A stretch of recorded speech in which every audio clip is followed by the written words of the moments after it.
ರಾಜ್ಯ ಕಾಂಗ್ರೆಸ್ನಲ್ಲಿ ಬಿರುಗಾಳಿ ಎಬ್ಬಿಸಿದ ಯತೀಂದ್ರ ಹೇಳಿಕೆ. ನವೆಂಬರ್ ಕ್ರಾಂತಿಗೆ ಮುನ್ನುಡಿ ಬರೆದ್ರ ಸಿಎಂ ಸಿದ್ದರಾಮಯ್ಯ ಪುತ್ರ ಅನ್ನುವಂತ ಪ್ರಶ್ನೆ. ಸಿಎಂ ಕುರ್ಚಿಗೆ ಸಮರ್ಥ ಅಭ್ಯರ್ಥಿ ಸತೀಶ್ ಜಾರಕಿಹೊಳಿ ಅಂತ ಹೇಳಿದ್ರು. ಯಾಕೆ ಹೇಳಿದ್ರು? ಅದು ಈ ಪರಿಸ್ಥಿತಿಯಲ್ಲಿ ಈ ಮಾತನ್ನ ಯಾಕೆ ಹೇಳಿದ್ರು? ಸಿಎಂ ಸಿದ್ದರಾಮಯ್ಯ ಪುತ್ರನ ಹೇಳಿಕೆಯ ಹಿಂದಿರುವಂತ ಸತ್ಯ ಏನು? ಏನ್ ಹೇಳೋದಕ್ಕೆ ಹೊರಟಿದ್ದಾರೆ? ಯಾವ ಸಂದೇಶ ರವಾನೆ ಮಾಡ್ತಾ ಇದ್ದಾರೆ? ಕಾಂಗ್ರೆಸ್ನಲ್ಲಿ ಆಗ್ತಿರುವ ಬೆಳವಣಿಗೆ ಬದಲಾವಣೆ ಏನು? ಹಾಗಾದ್ರೆ ಇದಕ್ಕಿದ್ದಂಗೆನೆ ಸಿಎಂ ಪುತ್ರ ಯತೀಂದ್ರ ಅವರೇ ಈ ತರದೊಂದು ಸ್ಟೇಟ್ಮೆಂಟ್ ಕೊಟ್ಟಾರಿ ಅಂತ ಅಂದ್ರೆ ಅದು ಸ್ವಲ್ಪ ಸೀರಿಯಸ್ ಆಗಿರುತ್ತೆ. ಲೈಟ್ ಆಗಿ ತಗೊಳ್ಳೋದಕ್ಕೆ ಸಾಧ್ಯ ಇಲ್ಲ. ಯಾಕೆಂದ್ರೆ ಬಿಡಿ, ಯಾರೋ ಶಾಸಕರೋ ಯಾರೋ ಇನ್ನೊಬ್ರು ಯಾರೋ ಹೇಳಿದ್ರು ಅಂತಂದ್ರೆ ಅದೊಂದು ಲೆಕ್ಕಾಚಾರ. ಯತೀಂದ್ರ ಸಿದ್ದರಾಮಯ್ಯನವ್ರು ಹೇಳ್ತಾರೆ ಅಂತಂದ್ರೆ ಅದ್ರ ಹಿಂದೆ ಒಂದು ಏನೋ ನಡೀತಿದೆ ಅನ್ನೋದಂತೂ ಕನ್ಫರ್ಮ್. ರಾಜ್ಯ ಕಾಂಗ್ರೆಸ್ನಲ್ಲಿ ಈಗ ಕ್ವತ ಶುರು ಆಗ್ತಾ ಇದೆ ನೋಡಿ. ಹೈಕಮಾಂಡ್ ಎಲ್ರಿಗೂ ಸ್ಟ್ರಿಕ್ಟ್ ಆಗಿ ಹೇಳಿತ್ತು, ಯಾರು ಯಾವ್ದ್ರ ಬಗ್ಗೆನೂ ಮಾತಾಡೋದು ಬೇಕಾಗಿಲ್ಲ. ಯಾರನ್ನ ಬದಲಾವಣೆ ಮಾಡಬೇಕು, ಯಾರನ್ನ ಸಿಎಂ ಮಾಡಬೇಕು ಅದ್ ನಮಗೆ ಗೊತ್ತಿದೆ, ಅದನ್ನ ನಾವು ನೋಡ್ಕೊಂತೀವಿ. ನೀವು ಬಾಯ ಮುಚ್ಕೊಂಡು ಎಲ್ರು ಸುಮ್ಮನೆ ಇದ್ರೆ ಸಾಕು ಅಂತ ಡಿ.ಕೆ. ಶಿವಕುಮಾರ್ ಅವರಿಗೆ ನೇರವಾಗಿ ಹೇಳಲಾಗಿತ್ತು, ಯಾರು ಮಾತಾಡಕ್ ಕೂಡ್ದು ಅಂತ. ಡಿ.ಕೆ. ಶಿವಕುಮಾರ್ ಅವರು ಕೆಪಿಸಿಸಿ ಅಧ್ಯಕ್ಷರು ಆಗಿರೋದ್ರಿಂದ ಯಾರಾದ್ರೂ ಮಾತಾಡಿದ್ರೆ ನೋಟಿಸ್ ಕೊಡ್ತಾ ಇದ್ರು.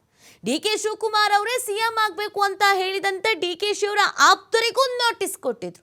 ಯತೀಂದ್ರ ಅವ್ರಿಗೆ ನೋಟಿಸ್ ಕೊಡ್ತಾರಾ ಈಗ? ಯತೀಂದ್ರ ಅವರಿಗೆ ನೋಟಿಸ್ ಕೊಡೋದಕ್ಕೆ ಸಾಧ್ಯನಾ ಈಗ? ಇಲ್ಲಿವರೆಗೂ ಸೈಲೆಂಟ್ ಆಗಿದ್ದಂಥ ಯತೀಂದ್ರ ಸಡನ್ ಆಗಿ ಒಂದು ಬಾಂಬ್ ಸಿಡಿಸ್ಬಿಟ್ಟಿದ್ದಾರೆ ದೀಪಾವಳಿ ಸಂದರ್ಭದಲ್ಲಿ. ಅದು ಕೂಡ ನವೆಂಬರ್ ಕ್ರಾಂತಿ ಆಗುತ್ತೆ, ಡಿಸೆಂಬರ್ ಅಲ್ಲಿ ಸಿಎಂ ಬದಲಾವಣೆ ಆಗ್ತಾರೆ ಅಂತ ಹೇಳ್ತಾ ಇದ್ದ ಹಾಗೇನೆ ಯತೀಂದ್ರ ಅವರು ಮಾತನಾಡಿರೋದು. ಯಾಕೆ ಮಾತಾಡಿದ್ರು? ಇದರ ಮುನ್ನೆಲೆ ಏನಿರಬಹುದು? ಈಗಾಗಲೇ ಸಿಎಂ ಬದಲಾಗ್ತಾರೆ ಅನ್ನೋದೊಂದು ಚರ್ಚೆ ನಡೀತಾ ಇತ್ತು. ಡಿ.ಕೆ. ಶಿವಕುಮಾರ್ ಅವರು ಯಾವುದೇ ಕಾರಣಕ್ಕೂ ಸಿಎಂ ಆಗಲ್ಲ, ಕಾರಣ ಜಾರಕಿಹೊಳಿ ಇದ್ದಾರೆ, ಅವರನ್ನ ಸಿಎಂ ಮಾಡಬೇಕು ಅಂತ ಕೆಲವರು ನೋಡ್ತಾ ಇದ್ದಾರೆ. ಹಾಗೇನಾದರೂ ಆಯಿತು ಅಂತಂದರೆ ಈ ಸಮುದಾಯದವ್ರಿಗೇನೆ ಸಿಎಂ ಸ್ಥಾನ ಕೊಡಬೇಕು.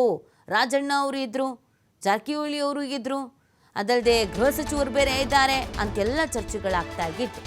ಇದರ ನಡುವೆ ಮುಖ್ಯಮಂತ್ರಿ ಕುರ್ಚಿ ಮೇಲೆ ಕಣ್ಣಿಟ್ಟಿರುವಂಥ ಡಿ.ಸಿ.ಎಂ ಡಿ.ಕೆ.ಶಿ ಪ್ರಯತ್ನ ವಿಫಲ ಆದ್ರೂ ಪ್ರಾರ್ಥನೆ ವಿಫಲ ಆಗಲ್ಲ ಅಂತಿರುವ ಡಿ.ಕೆ.ಶಿ ನಿರಂತರವಾಗಿ ದೇವರ ಮೊರೆ ಹೋಗ್ತಾ ಇದ್ದಾರೆ. ಡಿ.ಕೆ. ಶಿವಕುಮಾರ್ ಅವರು ಅತ್ತ ದಲಿತ ಸಿಎಂ ಕೂಗಿನ ಮೂಲಕ ಕುರ್ಚಿ ಮೇಲೆ ಪರಮೇಶ್ವರು ಕಣ್ಣಿಟ್ಕೊಂಡು ಕೂತಿದ್ದಾರೆ.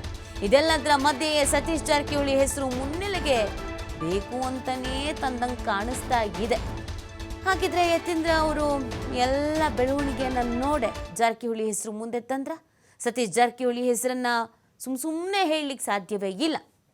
ಡಿ.ಸಿ.ಎಂ ಡಿ.ಕೆ.ಶಿ ಪರಮೇಶ್ವರ್ಗೆ ಟಕ್ಕರ್ ಕೊಡೋಕೆ ಪ್ರಯತ್ನವನ್ನು ನಡೆಸಿದ್ರ? ಇಲ್ಲ ಹೈಕಮಾಂಡ್ ಹಂತದಲ್ಲೇ ಸತೀಶ್ ಹೆಸರು ಮುಂಚೂಣಿಯಲ್ಲಿ ಇದೆಯಾ?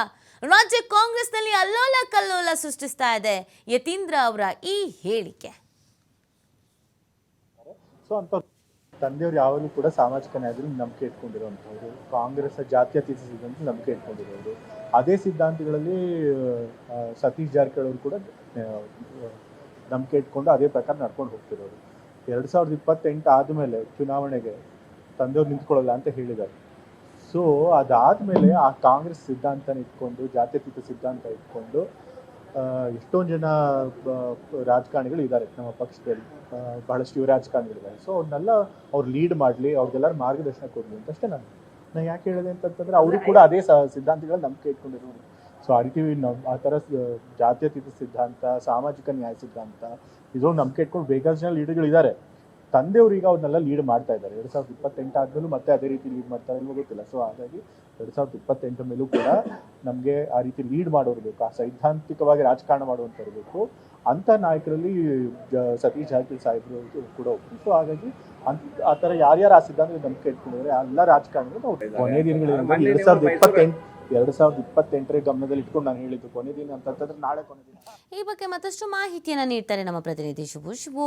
ಈಗಾಗಲೇ ಕಾಂಗ್ರೆಸ್ನಲ್ಲಿ ಒಂದಷ್ಟು ಬೆಳವಣಿಗೆ ಆಗ್ತಾ ಇದೆ ಅನ್ನೋದು ಎಲ್ರಿಗೂ ಗೊತ್ತಿತ್ತು. ಬಟ್ ಬೇರೆಯವರ ಸ್ಟೇಟ್ಮೆಂಟ್ಗೂ ಸಿದ್ದರಾಮಯ್ಯನವರ ಪುತ್ರ ಸಿಎಂ ಪುತ್ರ ಯತೀಂದ್ರ ಅವರೇ ಈ ಥರದೊಂದು ಸ್ಟೇಟ್ಮೆಂಟ್ ಕೊಡೋದಕ್ಕೂ ಅಜಗಜಾಂತರ ವ್ಯತ್ಯಾಸಗಳಿದೆ. ಈ ಒಂದು ಸ್ಟೇಟ್ಮೆಂಟ್ನ ಹಿಂದೆ ಮುಂದೆ ಆಗ್ತಿರುವಂಥ ಬೆಳವಣಿಗೆಗಳು ಹಾಗೆಯೇ ಈಗ ಸದ್ಯ ಆಗ್ತಿರುವಂಥ ಚರ್ಚೆಗಳು ಏನು ಹೇಳ್ತಾ ಇದೆ ಅಂತ? ನಿತಿ, ನವೆಂಬರ್ ಡಿಸೆಂಬರ್ನಲ್ಲಿ ರಾಜ್ಯ ಕಾಂಗ್ರೆಸ್ನಲ್ಲಿ ಕ್ರಾಂತಿ ಆಗತ್ತೆ ಅನ್ನುವಂತಹ ಚರ್ಚೆಗಳು ಈಗಾಗಲೇ ಶುರುವಾಗಿದೆ. ಇದರ ಬೆನ್ನಲ್ಲೇ 2.5 ವರ್ಷ ಪೂರ್ಣ ಆಗ್ತಾ ಇರೋದ್ರಿಂದ ಮುಖ್ಯಮಂತ್ರಿ ಸಿದ್ದರಾಮಯ್ಯ ಅವರು ಬದಲಾವಣೆ ಆಗತ್ತೆ, ಆ ಜಾಗಕ್ಕೆ ಬೇರೆಯವರನ್ನ ತಂದು ಕೂರಿಸಲಾಗತ್ತೆ ಅನ್ನುವಂತಹ ಚರ್ಚೆಗಳು ಕೂಡ ಈಗ ಶುರುವಾಗಿದೆ. 2.5 ವರ್ಷಗಳ ಕಾಲ ಒಪ್ಪಂದ ಆಗಿತ್ತು ಡಿ ಕೆ ಶಿವಕುಮಾರ್ ಸಿದ್ದರಾಮಯ್ಯ ಅವರ ನಡುವೆ ಅನ್ನುವಂತ ಮಾತುಗಳು ಕೂಡ ಹಿಂದೆ ಕೇಳಿ ಬಂದಿತ್ತು. ಈಗ ಡಿ ಕೆ ಶಿವಕುಮಾರ್ ಅವರು ಕೂಡ ನವೆಂಬರ್ ನಲ್ಲಿ ನಾನು ಮುಖ್ಯಮಂತ್ರಿ ಆಗ್ಬೇಕು ಅಂತೇಳಿ ಬಹಳಷ್ಟು ಪ್ರಯತ್ನವನ್ನ ಮಾಡ್ತಾ ಇದ್ದಾರೆ. ಶಾಸಕರ ಬೆಂಬಲವನ್ನ ಪಡೆಯುವಂತ ಪ್ರಯತ್ನವನ್ನ ಮಾಡಿದ್ರು. ಇದೀಗ ಆ ಪ್ರಯತ್ನ ವಿಫಲವಾಗ್ತಾ ಇದೆ. ಹಾಗಾಗಿ ಪ್ರಾರ್ಥನೆ ಮಾಡೋಣ ಅನ್ನುವಂತ ನಿಟ್ಟಿನಲ್ಲಿ ಅವರು ದೇವರದಿಂದರ ಮೊರೆ ಹೋಗಿದ್ದಾರೆ.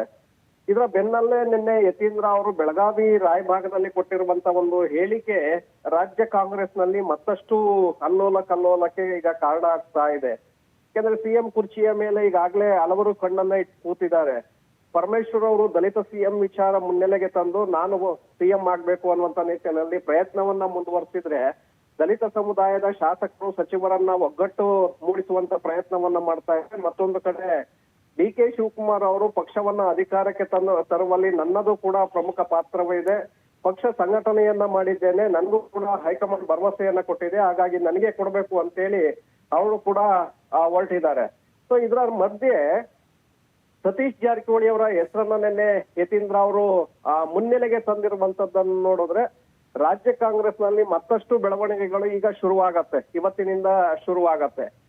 ಸತೀಶ್ ಜಾರಕಿಹೊಳಿ ಸಿದ್ದರಾಮಯ್ಯನವರ ಸಮರ್ಥರಾಗಿ ಯಾರಾದ್ರೂ ಇದ್ರೆ ಅವರ ನಂತರ ಸತೀಶ್ ಜಾರಕಿಹೊಳಿ ಮುಖ್ಯಮಂತ್ರಿ ಸ್ಥಾನವನ್ನ ಅಲಂಕರಿಸೋದಕ್ಕೆ ಸೂಕ್ತವಾದಂತ ವ್ಯಕ್ತಿ ಯಾರಾದ್ರೂ ಇದ್ರೆ ಅದು ಸತೀಶ್ ಜಾರಕಿಹೊಳಿ ಅನ್ನುವಂತ ಹೇಳಿಕೆ ಇವತ್ತು ಒಂದು ರೀತಿಯ ಬೂಸ್ಟ್ ಕೊಟ್ಟಂತೆ ಕಾಣಿಸ್ತಾ ಇದೆ. ಯಾಕಂದ್ರೆ ಸಿದ್ದರಾಮಯ್ಯ ಅವರ ಬೇರೆಯವರು ಹೇಳಿದಾಗೆ ನೀವು ಹೇಳ್ದಾಗೆ ಬೇರೆಯವರು ಹೇಳಿದ್ರೆ ಅಷ್ಟೊಂದು ಗಂಭೀರತೆ ಇರ್ತಿರ್ಲಿಲ್ವೇನೋ. ಸ್ವತಃ ಮುಖ್ಯಮಂತ್ರಿಗಳ ಪುತ್ರನೇ ಈ ರೀತಿಯಾದಂತ ಒಂದು ಸ್ಟೇಟ್ಮೆಂಟ್ ಅನ್ನ ಕೊಟ್ಟಿರೋದ್ರಿಂದ, ಜೊತೆಗೆ ತಮ್ಮ ತಂದೆಯವರು ರಾಜಕೀಯ ಸಂಧ್ಯಾ ಕಾಲದಲ್ಲಿ ಇದ್ದಾರೆ ಅನ್ನುವಂತ ಹೇಳಿಕೆಯನ್ನ ಕೊಟ್ಟಿರೋದ್ರಿಂದ ಕುತೂಹಲಗಳು ಇದ್ದೇ ಇರುತ್ತೆ. ಹಾಗಾಗಿ ಮುಖ್ಯಮಂತ್ರಿಯವರ ನಿವಾಸದಲ್ಲಿ ಈ ಬಗ್ಗೆ ಏನಾದ್ರು ಚರ್ಚೆಗಳು ನಡೀತಾ ಇದೆಯಾ, ದೆಹಲಿ ಮಟ್ಟದಲ್ಲಿ ಹೈಕಮಾಂಡ್ ಮಟ್ಟದಲ್ಲಿ ಸತೀಶ್ ಜಾರಕಿಹೊಳಿ ಅವರ ಹೆಸರು ಏನಾದ್ರೂ ಮುಂಚೂಣಿಗೆ ಬರ್ತಾ ಇದೆಯಾ, ಸಿದ್ದರಾಮಯ್ಯ ಅವರೇ ಆ ಹೆಸರನ್ನ ಮುಂಚೂಣಿಗೆ ತಂದಿದ್ದಾರಾ, ಅಥವಾ ಹೈಕಮಾಂಡ್ ಮಟ್ಟದಲ್ಲಿ ಆ ಹೆಸರನ್ನ ಪ್ರಸ್ತಾಪ ಮಾಡಿ ಒಂದು ವೇಳೆ ನಾನು ನನ್ನನ್ನ ಬದಲಾವಣೆ ಮಾಡೋದಾದ್ರೆ ಸತೀಶ್ ಜಾರಕಿಹೊಳಿ ಅವರನ್ನ ನೀವು ಮುಖ್ಯಮಂತ್ರಿಯನ್ನಾಗಿ ಮಾಡ್ಬೇಕು, ಅಹಿಂದ ಸಮುದಾಯಕ್ಕೆ ಸೇರಿದಂತವರು ಸತೀಶ್ ಜಾರಕಿಹೊಳಿ, ಜೊತೆಗೆ ಉತ್ತಮ ಸಂಘಟನಾ ಚತುರ, ಅವರಿಗೆ ಅವಕಾಶವನ್ನು ಮಾಡಿಕೊಟ್ಟಿದ್ದೆ ಆದ್ರೆ ರಾಜ್ಯದಲ್ಲಿ ಅತಿ ಹೆಚ್ಚಿನ ದಲಿತ ಮತ್ತೆ ಹಿಂದುಳಿದ ಸಮುದಾಯಗಳು ಪಕ್ಷದ ಪರವಾಗಿ ನಿಲ್ಲುತ್ತೆ ಅನ್ನುವಂತ ಒಂದು ಸಂದೇಶವನ್ನ ಏನಾದ್ರೂ ಹೈಕಮಾಂಡ್ಗೆ ತಲುಪಿಸುವಲ್ಲಿ ಸಿದ್ದರಾಮಯ್ಯ ಅವರು ಮುಂದಾಗಿದ್ದಾರಾ? ಹಾಗಾಗಿ ಈ ಚರ್ಚೆಗಳ ಭಾಗವಾಗಿ ಸತೀಶ್ ಜಾರಕಿಹೊಳಿ ಅವರ ಹೆಸರನ್ನ ಯತೀಂದ್ರ ಅವರು ನಿನ್ನೆ ಮುನ್ನೆಲೆಗೆ ತಂದ್ರ ಅನ್ನುವಂತಹ ಅನುಮಾನಗಳು ಈಗ ಶುರುವಾಗ್ತಾ ಇದೆ. ಹಾಗಾಗಿ ಇವತ್ತಿನಿಂದ ಮತ್ತಷ್ಟು ಬೆಳವಣಿಗೆಗಳು ಈ ವಿಚಾರದಲ್ಲಿ ಶುರುವಾಗತ್ತೆ. ನೀತಿ. ಓಕೆ, ಥ್ಯಾಂಕ್ ಯು ಶಿವ, ತಮ್ಮೆಲ್ಲ ಡೀಟೇಲ್ಸ್ಗಾಗಿ.